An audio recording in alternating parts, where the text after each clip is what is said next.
सहनाववतु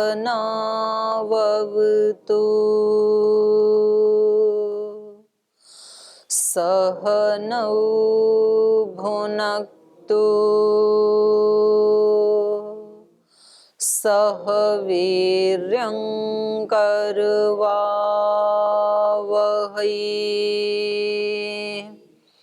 तेजस्विनावधीतमस्तु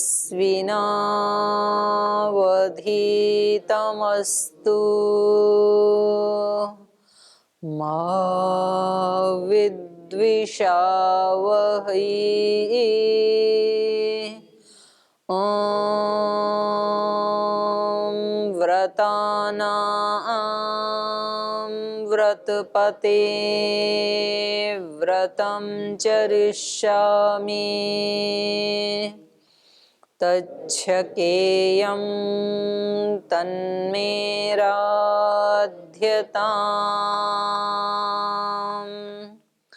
इदमहमनृतात् सत्यमुपैमि। ॐ शान्ति शान्ति शान्तिः।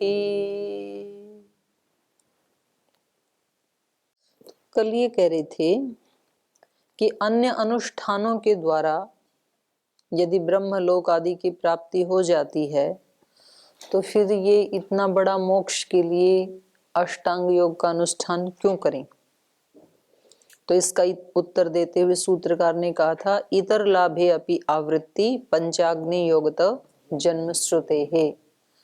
तो पंचाग्नि आदि तप करते हुए दूसरे लाभ तो हो जाएंगे, लेकिन तो भी आवृत्ति तो होगी, जन्म तो सुना जाता है। जब तक ज्ञान ना हो तब तक मोक्ष तो नहीं होगा। और ज्ञान कैसे होगा? योगांगों का अनुष्ठान करने से अशुद्धि का नाश होगा और ज्ञान की प्राप्ति होगी। मोक्ष से अनावृत्ति बताने वाले जितने प्रमाणभूत शब्द हैं उनमें छांदोग्य उपनिषद का यह वाक्य मुख्य समझा जाता है, एतेन प्रतिपद्यमाना इमं मानवम आवर्तम नावर्तन्ते। तो ऐसे वाक्यों के आधार पर अनावृत्ति शब्दात, ये उसका वेदांत का सूत्र है, इत्यादि वेदांत सूत्र की रचना की गई। छांदोग्य के इस वाक्य के आधार पर जो विद्वान यह समझते हैं कि मोक्ष से आत्मा की कभी पुनरावृत्ति नहीं होती, अर्थात एक बार आत्मा वहां पहुंचकर फिर उस अवस्था से कभी नहीं लौटता, उन विद्वानों को इस वाक्य के पदों पर गंभीरता से ध्यान देना चाहिए। इसमें पद है इमम इमम मानवम आवर्तम न आवर्तन्ते। इसे ठीक समझने के लिए हमें सर्ग काल पर ध्यान देना होगा। कोई भी वर्तमान सर्ग काल 14 मनवंतरों में विभक्त किया जाता है। तो ये जो मनु होते हैं ना, मनवंतर इसके नाम पे होता है, तो 14 मनु होते हैं एक सर्ग में। तो ये एक उपाधि का नाम है। मनु मतलब होता है जो बहुत लंबे काल तक एक साम्राज्य सम्राट होता है, जो उसके अधीन जो राजकाज व्यवस्था सब चलती, उसको मनु कहते हैं, अत्यधिक लंबे समय। तो ये पूरा का पूरा कालखंड 14 में बांट दिया जाता है, 14 मनवंतर 14 मनु। जैसे कलयुग का अभी 7वां चल रहा है, वही वस्वत मनु, 7 और हैं, आधा बीता है। किसी व्यक्ति या कोई महापुरुष को इसमें होता है कि ये पहले से निर्धारित रहता है? पहले से निर्धारित रहता है ऐसे। आदि पुरुष की करते हैं किसको? मनु का आदि पुरुष इस एक सृष्टि का।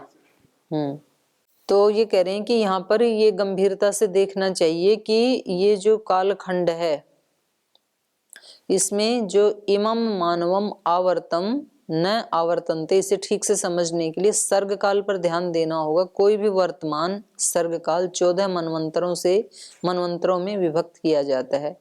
14 मनवंतरों का एक सर्ग काल एक मानव आवर्त है।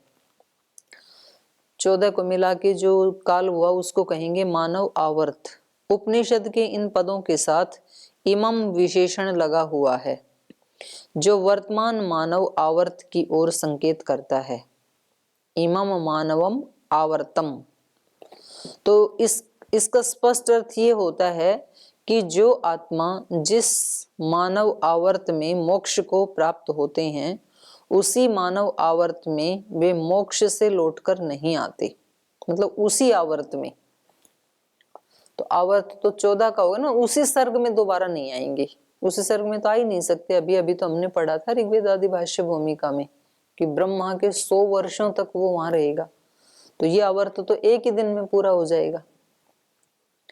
तो कह रहे हैं बस उतना ही अर्थ है। अन्य मानव आवर्त में तो वे आएंगे ही, माने ब्रह्मा के 100 वर्ष पूरे होने पर तो आएंगे ही। यदि वाक्य का ऐसा अर्थ न किया जाए तो इमम विशेषण सर्वथा निरर्थक होगा। इस प्रकार इमम विशेषण से इस मानव आवर्त में आवृत्ति का निषेध होकर अन्य काल में आवृत्ति सिद्ध हो जाती है। आवृत्ति कब होती है? मोक्ष से। इसका भी विवेचन ऋषियों ने किया। सत्य, त्रेता, द्वापर, कली ये 4 युग हैं और इनका काल 43,20,000 वर्ष बताया जाता है। ये एक चतुर्युगी है और ऐसे 71 चतुर्युगी एक मनु का काल है। ऐसे जब 14 मनु हो जाते हैं तो ब्रह्मा का एक दिन कहलाता है। इसमें लगभग 1 सहस्र चतुर्युगी हो जाती हैं। इतना ही काल जगत का प्रलय का रहता है जितना सृष्टि का है, ये ब्रह्म की रात्रि है।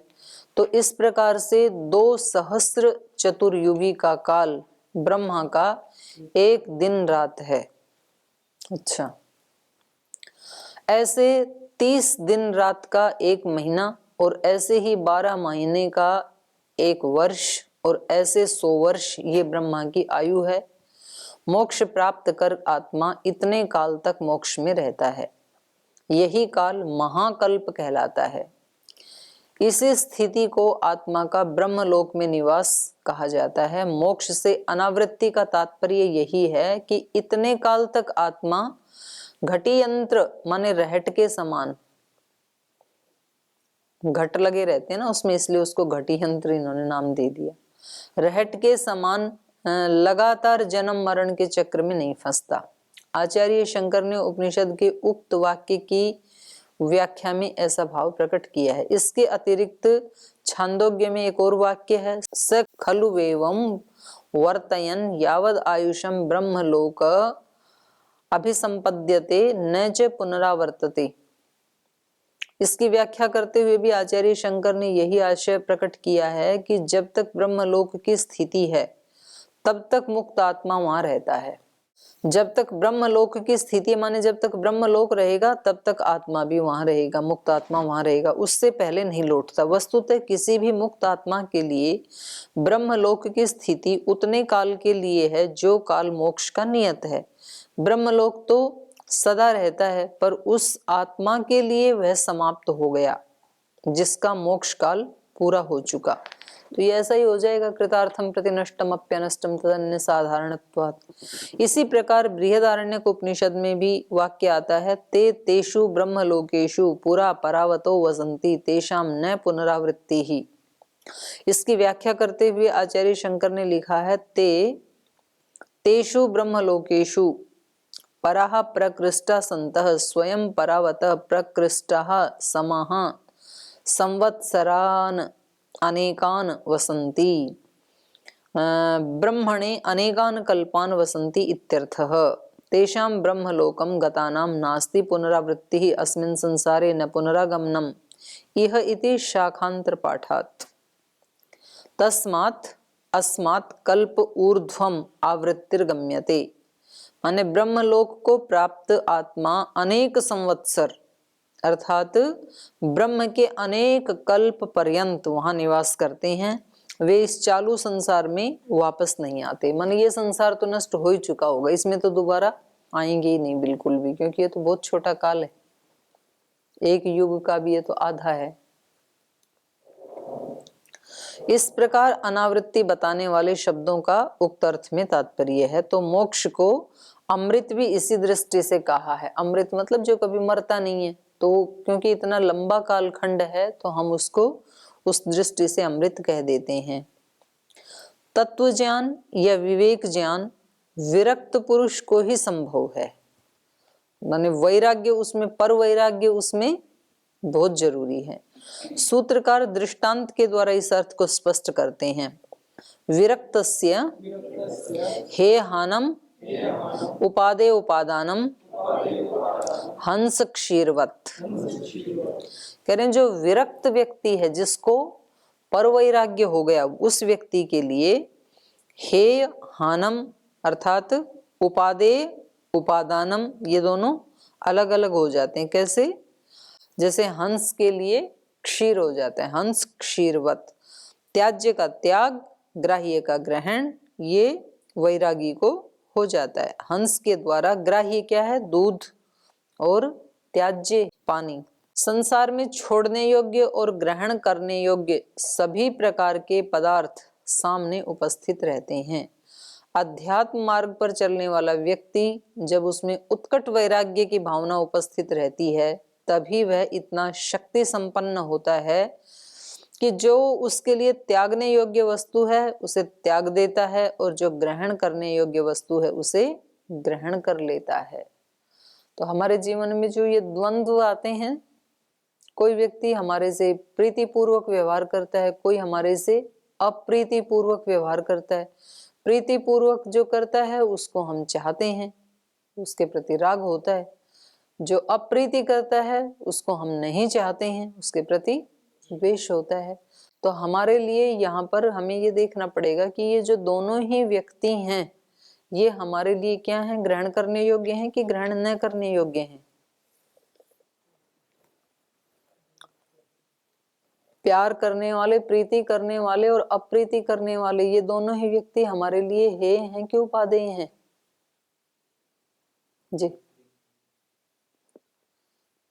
क्या आपने खुजलाने के लिए हाथ उठाया कि बताने के लिए हाथ उठाया? ये दोनों कैसे हैं? हे हैं कि उपादेय हैं? हाँ जी, अपना अपना बोलो। हे हैं, उपादेय हैं? ये दोनों व्यक्ति हे हैं या उपादेय? उतने उत्तर देना, लंबा चौड़ा मत, कुछ तो बोलो। नहीं कर सकते दीदी, हम सब रह सकते हैं, ना वो व्यक्ति हे हैं ना उपादेय हैं, हमारे ये दोनों भाव हे हैं, क्योंकि हमारी दृष्टि हमेशा बाहर ही होती है ना। तो इसलिए हम अब चिंतन मनन भी उन व्यक्तियों पे कर रहे हैं कि इनको छोड़ें कि पकड़ें। व्यक्तियों को ना छोड़ना ना पकड़ना, बल्कि अपने जो भाव हैं वो हमारे लिए हे हैं, दोनों ही, उनको छोड़ना है। तो जो अध्यात्म मार्ग पर चलने वाला व्यक्ति है, तो वो दोनों से ही क्या कर लेता है? वैराग्य। राग से भी राग नहीं और द्वेष से भी द्वेष नहीं, दोनों को हटा देता है। दोनों ही हटाने योग्य हैं उसके लिए, दोनों ही हे हैं। अध्यात्म मार्ग पर चलने वाला व्यक्ति जब उसमें उत्कट वैराग्य की भावना उपस्थित रहती है, तो उसको दोनों ही नहीं चाहिए। प्रीति करने वाला भी नहीं चाहिए, अप्रीति करने वाला भी नहीं चाहिए, सुख भी नहीं चाहिए, दुख भी नहीं चाहिए। वैराग्य की भावना उपस्थित रहती है, तभी वह इतना शक्ति संपन्न होता है कि जो उसके लिए त्यागने योग्य वस्तु है, तो त्यागने योग्य वस्तु बाहर नहीं, त्यागने योग्य वस्तु अपने अंदर होती हैं। अपनी कामनाएं, वासनाएं, चाहत, इच्छाएं, तो उसको ये त्याग देता है। और जो ग्रहण करने योग्य है, ग्रहण करने योग्य है भगवान की शरणागति, उसको ये ग्रहण कर लेता है। तो निरंतर उसके आश्रय में रहता है, और थोड़ी देर के लिए भी भूल जाए तो फिर उसको पुकारता है। एक अपने जो बहुत बड़े संत हुए ना, स्वामी रामसुखदास जी महाराज, वो ऐसे बोलते थे कि आपको थोड़ा सा भी जब भगवान से दूर हो जाओ तो फिर उसको बुलाओ, जोर से बुलाओ, हे नाथ हे नारायण मैं आपको कभी ना भूलूं, हे नाथ हे नारायण आपको कभी ना भूलूं। ऐसे बोलो, जोर से बोलो, ऐसे बोलते थे वो। तो ये ग्रहण करने योग्य है। तो जैसे, और ये तभी होगा जब व्यक्ति के अंदर वैराग्य बढ़ता जाएगा। राग है तो नहीं कर सकता है फिर ऐसा। तो वैराग्य जैसे जैसे बढ़ेगा तो वो ग्रहण करने योग्य को ग्रहण करता जाएगा और छोड़ने योग्य को त्याज्य को त्याग करता जाएगा। जैसे हंस जल मिश्रित दूध में से केवल दूध को ग्रहण कर लेता है, जल का परित्याग कर देता है। जो व्यक्ति दृढ़ वैराग्य से युक्त नहीं होता वह अपने लिए विषयों में अनुकूलता और प्रतिकूलता को न समझ सकने के कारण उन्हीं विषयों में डूब जाता है और अध्यात्म मार्ग से भ्रष्ट हो जाता है। अतः तत्व ज्ञान के लिए तीव्र वैराग्य का होना आवश्यक है। सामान्य वैराग्य से भी बात नहीं बनेगी, वैराग्य भी कैसा होना चाहिए? तीव्र वैराग्य। जैसे मैंने कई बार स्वामी जी महाराज को देखा, कितना कीमती उनके पास कभी कोई गिफ्ट लेके आते हैं, कोई ऐसा सोना चांदी हीरा, अब तो लाने बंद कर दिए लोगों ने, उनको पता चल गया, दे देते हैं किसी को। और स्वामी जी को 1 सेकंड भी नहीं लगती है, जैसे कोई सामने हो और वो कहे जी बहुत अच्छा है, बोले ले तू ले जा। इसको त्याग बोलते हैं। नहीं तो व्यक्ति को देना तो है, वो अपने पास तो नहीं रखना, पर देने में भी व्यक्ति पहले चूज करता है कि किसको देना है, कौन इसका, किसको दूं। तो ज्यादातर उन लोगों को देता है जिनके प्रति राग होता है। तो ये त्याग को और उसको समझना, अपने अंदर अनुभूत करना, ये बहुत सूक्ष्म है ये। और व्यक्ति उसको समझ करके भी समझना नहीं चाहता है, उसका मन कहता है कि इस ज्ञान को दूर ही रखिए, बड़ा खतरनाक है। तो इसलिए उस वाले ज्ञान को, जो वास्तविक ज्ञान है, उसको पास आने ही नहीं देता है। अहंकार हमारा हमें ठीक से देखने ही नहीं देता है कि कहाँ मेरी आसक्ति है, कौन मेरे लिए दुखदाई है, कौन मेरे लिए सुखदाई है। हम हमेशा जो इंद्रियों को अच्छा लगता है ना, उसी को ही सुखदाई या दुखदाई मानते हैं। शरीर को, इंद्रियों को जो सुख देने वाला व्यक्ति है, उसको हम अपने लिए हितकारी मानते हैं। और जो इंद्रियों को, शरीर को दुख देता है किसी भी तरह, मतलब अहंकार के ऊपर चोट करता है, उसको हम अपना शत्रु मानते हैं। लेकिन वास्तव में तो वो व्यक्ति हमारी वीकनेस की तरफ इशारा कर रहा है। तो पारमार्थिक दृष्टि से देखें तो वो ज्यादा हितैषी है, क्योंकि वो हमें वहां से निकालना चाहता है। जब कोई व्यक्ति हमें कहता है कि ये बड़े अहंकारी हैं, बड़े बदमिजाज हैं, बड़ा इनका वाणी व्यवहार खराब है, ऐसा जो व्यक्ति कह रहा है, तो वो इनडायरेक्ट रूप से क्या कह रहा है कि हम उसको ठीक कर लें। वो वैसा देखना चाहता है हमें। तो जो हमें दिव्य देखना चाहता है, तो वो हमारा शत्रु कैसे हो सकता है? वो तो पारमार्थिक दृष्टि से तो मित्र हुआ ना। उसका तरीका भले ही खराब है, वो हमें टॉर्चर कर रहा है। टॉर्चर मतलब मन और इंद्रियों को टॉर्चर कर रहा है, पर आत्मा का तो कल्याण ही होगा ना उससे। अब इस व्यक्ति में इतनी शक्ति है नहीं कि वहां तक देख पाई, तो इसलिए उसको शत्रु मानता है।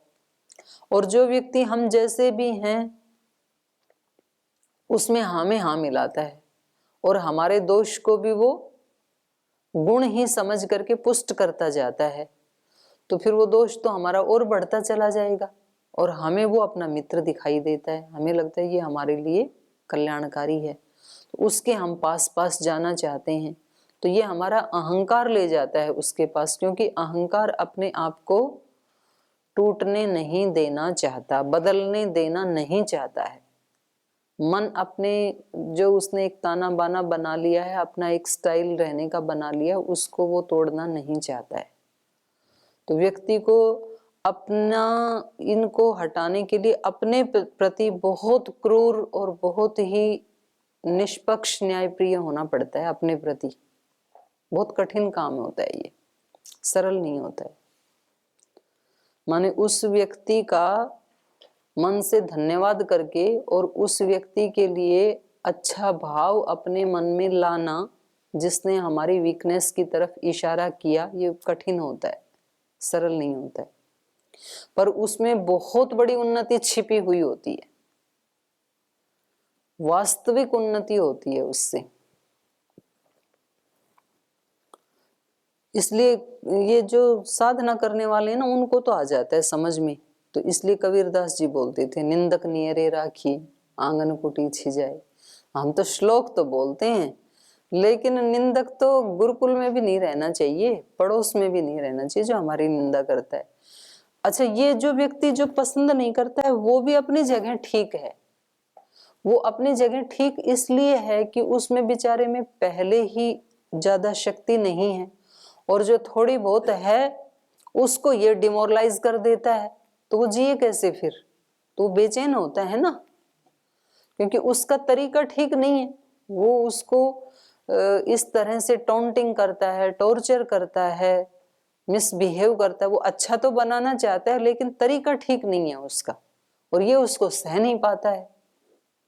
तो ये भी ठीक ही रिएक्ट कर रहा है ये बेचारा, और क्या करे, इसमें इतनी सामर्थ्य कहाँ है? क्योंकि उसको मित्र समझने के लिए भी तो बहुत बड़ी ताकत चाहिए पहले, तो वो ताकत कहाँ से लाई? तो इसलिए फिर सब समस्याओं का समाधान एक ही है, भगवान की शरणागति में रहें और भगवान को ही कहें कि भूल दिखाकर उसे मिटाकर अपना प्रेम प्रदान करो, तो प्रेम से परिवर्तन हो सकता है। तो भगवान अपना प्रेम दे दे, उनके पास नहीं है तो, और वो बता दे कि इसको हटा के ऐसे कर लो, तो कर लेंगे फिर। तो इसलिए उसका सहारा निरापद है ईश्वर का, क्योंकि ना उसके पास शक्ति की कमी, ना प्रेम की कमी, ना ज्ञान की कमी, और ना वो कभी भगाता है हमें। बाहर का आदमी तो बेचारा उसके पास जितना है उतना तो सहन कर लेगा, फिर उसके बाद कहेगा बस इससे ज्यादा मैं भी नहीं सह सकता हूँ आपको। भगवान ऐसे कभी नहीं भगाएगा। तो इसलिए एक ही उपाय है कि उसका ही दामन पकड़ जी जान से। तो ये कह रहे हैं जो व्यक्ति दृढ़ वैराग्य से युक्त नहीं होता वह अपने लिए विषयों में अनुकूलता और प्रतिकूलता को न समझ सकने के कारण उन्हीं में डूब जाता है तथा अध्यात्म मार्ग से भ्रष्ट हो जाता है। अतः तत्व ज्ञान के लिए तीव्र वैराग्य का होना आवश्यक है। हेय संसार है और उपादेय मोक्ष है। इस विवेक ज्ञान के लिए वैराग्य एक सच्चा साधन है। ऐसे तो और भी दूसरे भी साधन है, पुरुषार्थ भी साधन है, तपस्या भी साधन है, पर वैराग्य उसमें सच्चा साधन, मुख्य साधन है। अभ्यास भी साधन है। तो विरक्त ही ऐसा क्यों कर सकता है? दूसरा व्यक्ति, आसक्त व्यक्ति ऐसा क्यों नहीं कर सकता है? तो इसके लिए समाधान दे रहे हैं। लब्धातिशय योगात तद्वत। कह रहे हैं लब्ध अतिशय योगात, जो प्राप्त कर लिया है, प्राप्त किए गए समाधि जन्य शक्ति अतिशय के संबंध से विवेक ज्ञान होता है।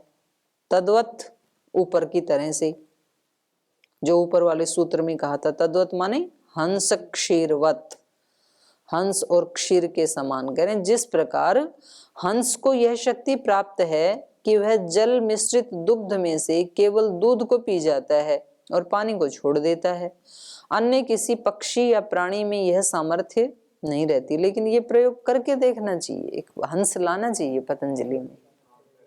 कहाँ है? यहाँ तो नहीं है हंस।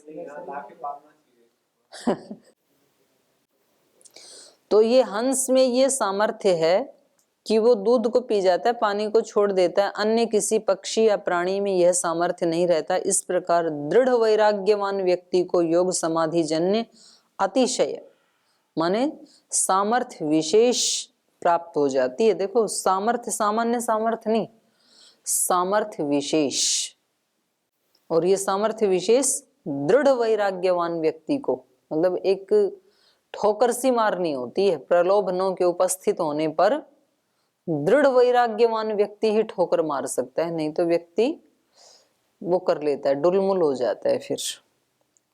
और ऐसे ही प्रतिकूलता के उपस्थित होने पर भी दृढ़ वैराग्यवान व्यक्ति ही डटा रह सकता है, दूसरा व्यक्ति वहां भी चक्कर खा जाता है, बोले फिर मैं नहीं रह पाऊंगा, फिर मैं ये सेवा नहीं कर पाऊंगा, ऐसा है तो तुरंत विड्रॉ करता है।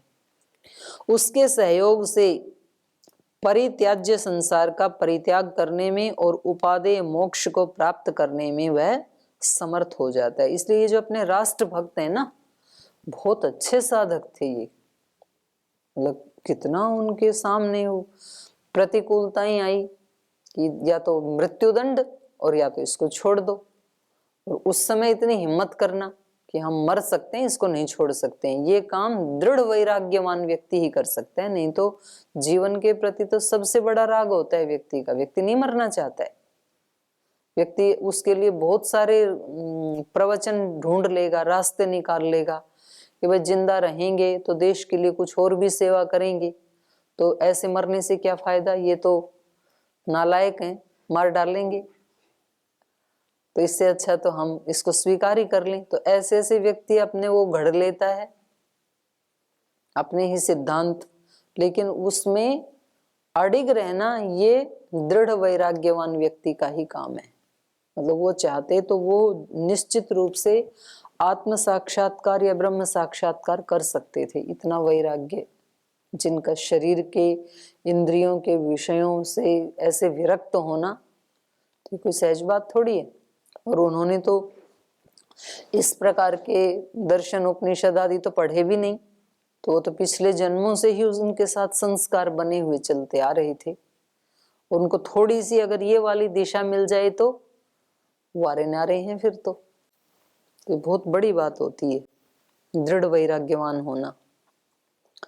तो इसी प्रकार दृढ़ वैराग्यवान व्यक्ति को योग समाधि जन्य, योग समाधि से जो मिलता है वो सामर्थ्य विशेष प्राप्त होता है। उसके सहयोग से फिर परित्याज्य संसार का परित्याग करने में और उपादेय मोक्ष को प्राप्त करने में वह समर्थ हो जाता है। हे वस्तु को उपादेय और उपादेय वस्तु को हे नहीं समझता, माने उसको विवेक हो गया तो चीजें ठीक ठीक दिखती हैं। फिर उसको उसमें विवेचन की शक्ति पराकाष्ठा रूप में प्रादुर्भूत हो जाती है। विवेचन करना कि मेरे लिए वास्तव में हितकारी कौन है और वास्तव में मेरे लिए अहितकारी कौन है, ये विवेचना करने की शक्ति उसके अंदर पराकाष्ठा में पहुंच जाती है, जो दृढ़ वैराग्यवान होता है।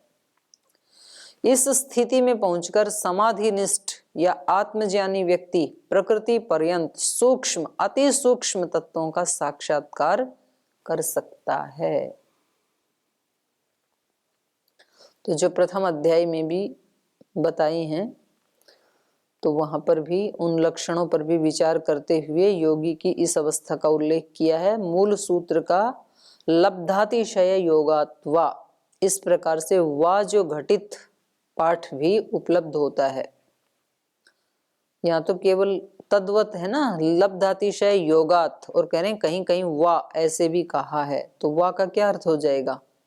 तो ये कह रहे हैं उस पाठ में वा का विकल्प अर्थ न होकर के अवधारण अर्थ करना चाहिए, क्योंकि विकल्प अर्थ करने में तो तद्वत सूत्र पद से अतिदिष्ट हंस क्षीर दृष्टांत का सामंजस्य नहीं बैठता। अगर वा लगा देंगे और वा का अर्थ विकल्प कर देंगे तो इससे भी होता है अथवा, ऐसे हो जाएगा। तो कह रहे हैं ये ठीक नहीं है।